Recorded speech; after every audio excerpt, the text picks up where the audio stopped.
fathers and sons have transmitted things between each other. There's been energy, there's been experience that's passed down over time that we've transmitted to each other.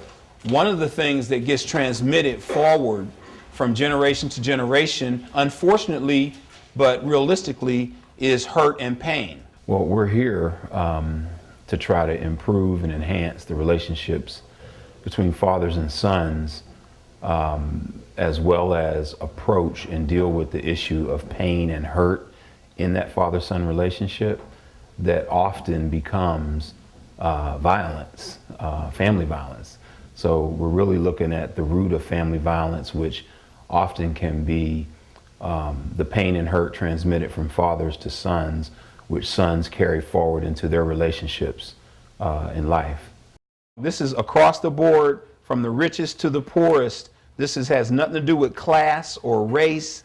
This is a part of the human experience, okay? So what we want to do is, through art, through collage, building collages, we want to take a look at the subject or the issue of hurt and pain in our lives. Do you want to help pass stuff out? We began partnering with SUMA Fatherhood Project last winter to begin exposing fathers to artwork, to get them to begin reflecting on their own lives, looking at artwork. Some of the things that you will be putting in your collage probably will not be a conscious choice. You'll probably just be cutting and putting things in. Not only working visually, but also through language. If you want to start writing on the collages, I encourage you to do so. That may be the next step after going through these magazines and just identifying pictures of what hurt looks like to you, what pain looks like to you, how it makes you feel when you look at different images.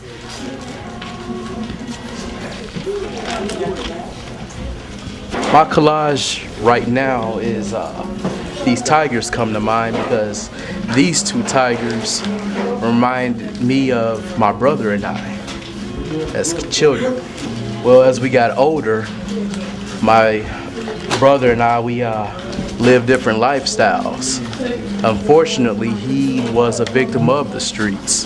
It's oftentimes easier for them to stand back and look at these experiences that they're having through these subjects that may not necessarily be themselves, but they are implied to be them. And so that's our hope, is to get them to then begin a dialogue, talking to us, talking to Kelvin, talking to their own family about the way that they see themselves represented in their own families. What we hope to do is get men and the boys to be able to use the collage as a medium, as a way to approach the difficult subject of family hurt and pain in their lives, without taking it on directly, looking into the eye of the pain, which may be the very father that's here with them. So through the collage images, they are subconsciously approaching and assigning symbols and images to that pain. I grew up without a dad, and oftentimes I felt alone. So that's that guy. This guy, when I saw that, it reminded me of when my mother got married and my stepfather. My stepfather was brutal, man. He was mean to my mom. He beat my mom. He beat me. So that's what I thought about when I saw that guy. This is like me and him. This shows what I like, and this is me in the future. I try not to dwell on the hurt and pain, so we did a collage on just joy. The pictures that we chose was basically around his sports activities and the connection that me and him have. The spirit of LSU, and my name is Lamar, so I'm saying that's my three boys, so that's Lamar State University to me. Okay. You say there's three boys playing football, and all three of my boys play football. I work 50 to 60 hours a week, and I have them every other weekend, so when I have all four of my kids, I'm really tired or doing something for my mother. And sometimes I take my anger out on my kids, or I take my frustrations out on my kids, and it hurts a lot because I see it in their faces that, Daddy, only time when we come over here and you're always arguing with us. And I can't go through that no more. Men actually seeing themselves as the victim of life and the victim of circumstances and of fate and that type of thing. So there's this whole mess inside that says, I'm not valuable. I'm not worthy. I'm not adequate enough. Okay? That is the root of the violence, be it verbal, emotional, or physical, that's going to be perpetrated on my children and my spouse. So it's not from a place of strength and a place of compassion and goodness that this violence is perpetrated. It's from a place where men are really, really hurt. And so obviously getting them to understand that, getting them to, like the one father, that's a huge breakthrough to hear a man trying to skirt it and then end up just saying, I'm hurt. What you're going to do is just take some time and think about your best day as a father. That day, that moment where you just got it done in some way, even if it was just a moment.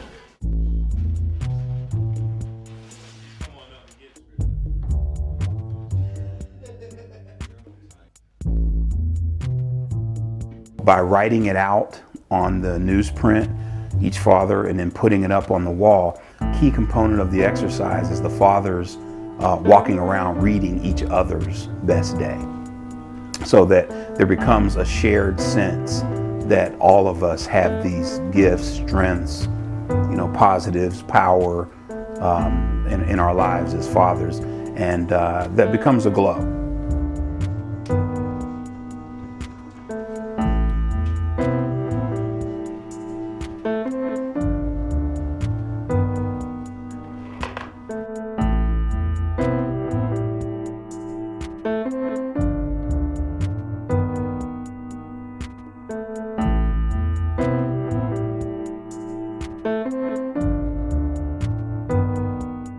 The second part of the exercise is the worst day, where we get the fathers to go into a time when it was really bad, when it was really hard, when things were very difficult, not going well for whatever reason. And the idea is to get the fathers to visit and bring up those experiences because they get to kind of physically see on the wall that is completely different from what they believe about themselves and believe about fatherhood, that they want to do well.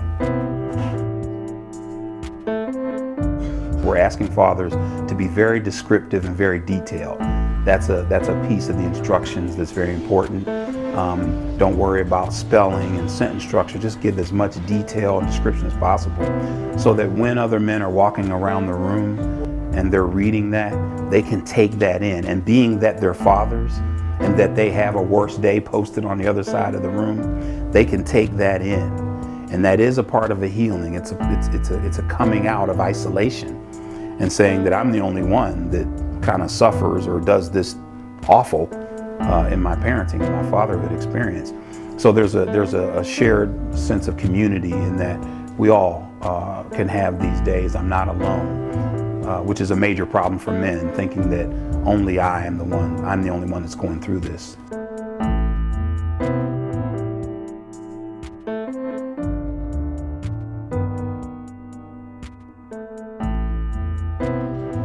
The boys went off to do the unmet needs workshop.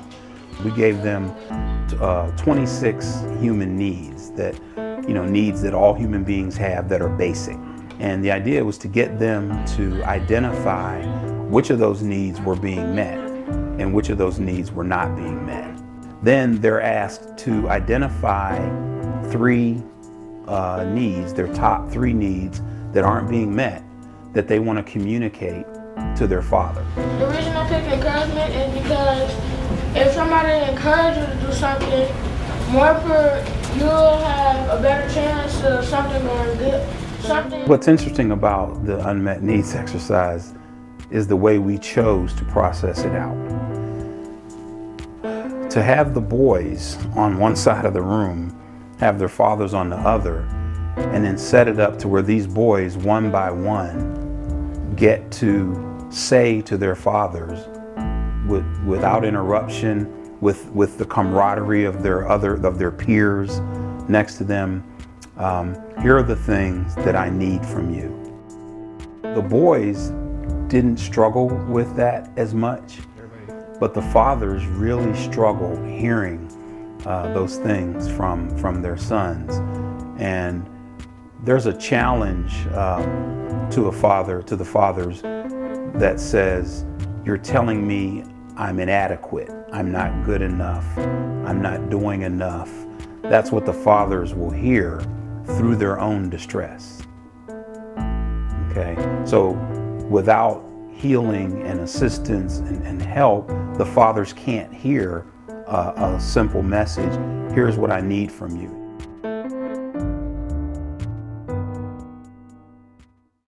The primary tool that we're giving them is the reevaluation co-counseling, which is the listening exercise, where they can get attention paid to themselves. They can get the attention that they need. We have in the theory of reevaluation co-counseling, if you get attention, if you get the right kind of attention, which would be someone seeing you as lovable, loving, a compassionate, empathetic being that you are at your core. If somebody can see you that way and then listen to you out of that context, just really listen to you without judgment, without opinion, without interruption, without advice, the more you get that type of attention and listening, the more you're going to break through the wounds and the pains, be able to actually feel them, because the key issue here is not feeling them.